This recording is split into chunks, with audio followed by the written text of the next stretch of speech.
కొన్ని వైరస్ల సముదాయాన్ని human papilloma virus అంటారు. వీటిలో దాదాపు 100 రకాలు ఉంటాయి. వీటిలో కొన్ని ప్రమాదకరమైనవి కాగా మరికొన్ని అంత ప్రమాదకరం కాదు.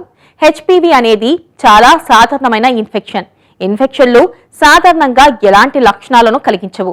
చాలా మందికి తమకు హెచ్పివి సోకినట్లు తెలియదు. మరి సోకినప్పుడు ఏం చేయాలి, ఎలాంటి జాగ్రత్తలు తీసుకోవాలో ఇప్పుడు మనం తెలుసుకుందాం.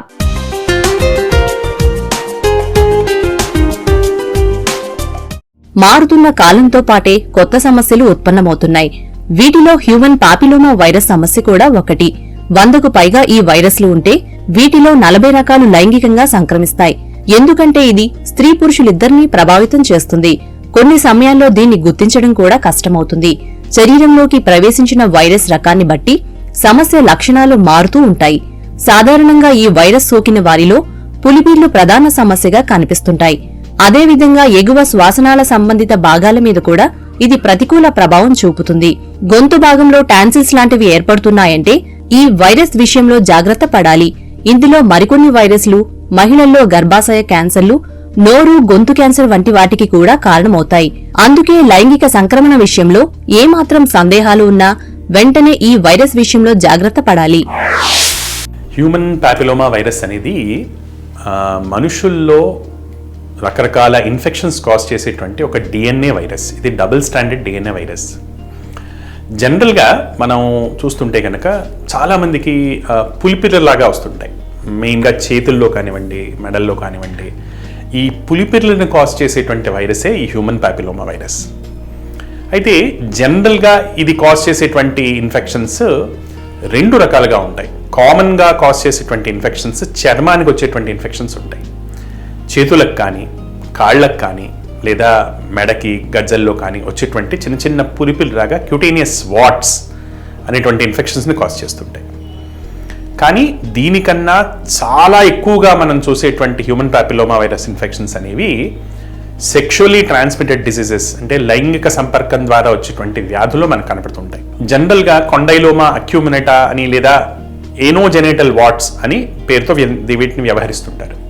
ఇది ప్రపంచవ్యాప్తంగా దాదాపు ఆడవాళ్లలో, అంటే 25 సంవత్సరాలు దాటినటువంటి ఆడవాళ్లలో ప్రతి 100 మందిలో 10 మందికి కంటే ఎక్కువ ఉండేటువంటి ఇన్ఫెక్షన్. ఇది చాలా కామన్ అయినటువంటి ఇన్ఫెక్షన్. దీని వలన రకరకాల వాట్స్, అంటే సర్వైకల్, వల్వల్ ఏరియాలో కానివ్వండి, లేదా ఏనల్ వాట్స్, మోషన్కి వెళ్లే ద్వారం దగ్గర కానివ్వండి, లేదా పినైల్ వాట్స్, ఇలా ఆ ఏరియాకి సంబంధించినటువంటి అనేక మర్మాంగాల లోపల పులిపిర్లు లాంటివి లేదా కురుపులు లాంటివి క్రియేట్ చేసి ఇది ఇన్ఫెక్షన్ కాజ్ చేస్తుంది.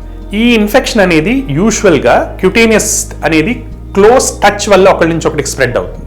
వెరాజ్ ఏనోజెనేటల్ కానివ్వండి, లేదా వెజైనల్ కానివ్వండి, పినైల్ వాట్స్ కానివ్వండి, ఇవన్నీ సెక్షువల్గా ట్రాన్స్మిట్ అయ్యేటువంటి డిసీజెస్. సో లైంగిక సంపర్కం వల్ల ట్రాన్స్మిట్ అవుతుంటాయి. హ్యూమన్ పాపిలోమా వైరస్ సంక్రమిత వ్యక్తితో లైంగిక చర్యల కారణంగా మరొకరికి ఈ వైరస్ వేగంగా వ్యాపిస్తుంది. ముఖ్యంగా ఎయిడ్స్ సహా ఇతర రోగనిరోధక వ్యవస్థ వ్యాధులతో బాధపడుతున్న వారిలో ఈ వైరస్ వ్యాప్తి వేగం మరింత ఎక్కువగా ఉంటుంది. వీటితో పాటు పుండ్లు, ఘాట్లు వంటి వాటి ద్వారా కూడా ఈ వైరస్ శరీరంలో ప్రవేశించవచ్చు. అన్నింటికంటే ముఖ్యంగా లైంగిక సంక్రమణ ద్వారా మాత్రమే కాకుండా సంక్రమిత వ్యక్తి శరీరంలోని పులిపిర్లు, పొక్కులను తాకటం వల్ల కూడా సోకే ప్రమాదముంది. అందుకే ఈ వైరస్ నుంచి కాపాడుకోవాలంటే వ్యక్తిగత పరిశుభ్రత చాలా ముఖ్యమన్నది నిపుణుల సలహా. దీని ట్రీట్మెంట్కి వస్తే మోస్ట్ ఆఫ్ ద టైమ్స్ దాన్ని లోకల్గా కాల్ చేసేందుకు వాడేటువంటి రకరకాల కెమికల్స్ యొక్క వినియోగం జరుగుతుంటుంది. ముఖ్యంగా చెప్పుకోవాలంటే పోడోఫిలిన్ రెజిన్ కానీ, పోడోఫిలిన్ టాక్సిన్ కానీ, అలానే ట్రైక్లోరోఎసిటిక్ యాసిడ్ కానివ్వండి, ఇటువంటి కెమికల్స్ తోటి వాటిని కాటరైజ్ చేయటము, రేర్గా వేరే రకాలైనటువంటి కాటరైజేషన్స్ చేయటము, ఇలాంటిది మనం గమనిస్తుంటాం. చాలా అరుదైన సందర్భాల్లో ఇది బాగా విస్తృతంగా వ్యాప్తి చెందినప్పుడు సిస్టమిక్గా వాడేటువంటి ఇమ్యూనో సప్రెసివ్ థెరపీస్ కూడా మనం చూస్తుంటాం. దీంట్లో యాంటీనియోప్లాస్టిక్ థెరపీస్ కూడా చూస్తుంటాం.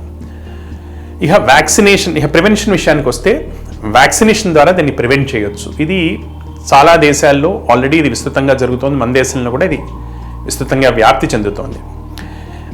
ఈ వ్యాక్సినేషన్ అనేది 15 ఏళ్ల లోపల ఇవ్వటం జరగటం జనరల్గా చూస్తుంటాం. బట్ 26 ఏళ్ళు దాటిన తర్వాత కూడా దీన్ని కొన్ని సందర్భాల్లో దీన్ని ఇవ్వటం జరుగుతుంటుంది. ఈ వ్యాక్సిన్లో రకరకాల వ్యాక్సిన్స్ ఉన్నప్పటికీ ముఖ్యంగా చెప్పుకోదగిన బైవాలెంట్ వ్యాక్సిన్ అంటే ఓన్లీ 16-18 కలిగిన వ్యాక్సిన్, క్వాడ్రివాలెంట్ వ్యాక్సిన్ 6-11, 16-18 కలిగినటువంటి వ్యాక్సిన్, నోవావాలెంట్ వ్యాక్సిన్ అంటే 9 టైప్స్ ఆఫ్ వైరసెస్ కలిగినటువంటి వ్యాక్సిన్స్. ఎక్కడైతే రిస్క్ ఎక్కువగా ఉంటుందో 9 వ్యాలెన్సీ కలిగినటువంటి వ్యాక్సిన్ అనేది ఎక్కువగా ఇవ్వడం జరుగుతుంటుంది. వెరాస్ బేసిక్ దానికి మాత్రం క్వాడ్రివాలెంట్ వ్యాక్సిన్ 4 సీరోటైప్స్ ఉన్నటువంటి వ్యాక్సిన్ ఎక్కువగా వినియోగం జరుగుతుంటుంది.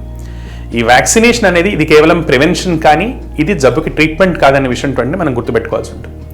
సో ఈ వ్యాక్సినేషన్ ద్వారా ఆడవాళ్లలో ముఖ్యంగా అనేక మందితో లైంగిక సంపర్కం కలిగినటువంటి వాళ్లలో ఈ ఇన్ఫెక్షన్ ఎక్కువ కనుక వాళ్లలో ఇది క్యాన్సర్ని ప్రివెంట్ చేయగలిగేటువంటి క్షమత కలిగినటువంటి వ్యాక్సిన్స్లో ఒకటిగా ఇది పేరు పొందింది. హ్యూమన్ పాపిలోమా వైరస్ నిర్ధారణ విషయంలో శారీరక పరీక్షల్లో పులిపిల్లను పరిశీలించాలి. ముఖ్యంగా గర్భాశయ కణాల మీద కాటన్ స్వాబ్ ను ఉపయోగించి పాప్స్మియర్ పరీక్ష నిర్వహించడం ద్వారా నిర్ధారించుకోవచ్చు.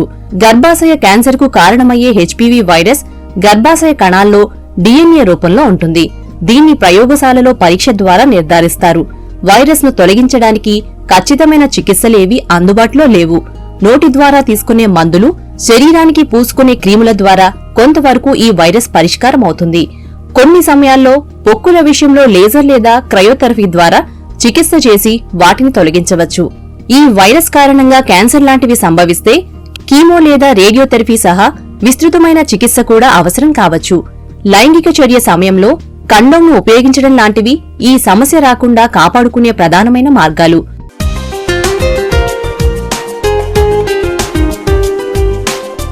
హెచ్పివి వ్యాక్సిన్ వల్ల ఎలాంటి సైడ్ ఎఫెక్ట్లు ఉండవు. ఇంజెక్షన్ చేసిన చోట కొద్దిగా ఎర్రబడడం, తలనొప్పి, టెంపరేచర్ పెరగడం వంటి సాధారణ దుష్ప్రభావాలు కనిపిస్తాయి. టీనేజర్లు భయానికి గురి కావడం వల్ల కొన్నిసార్లు త్రో తప్పే అవకాశం ఉంటుంది. అలాంటి వాటిని వ్యాక్సిన్ సైడ్ ఎఫెక్ట్ గా పరిగణించాల్సిన అవసరం లేదు. కాబట్టి తప్పనిసరిగా వ్యాక్సిన్ వేయించుకోవాలి.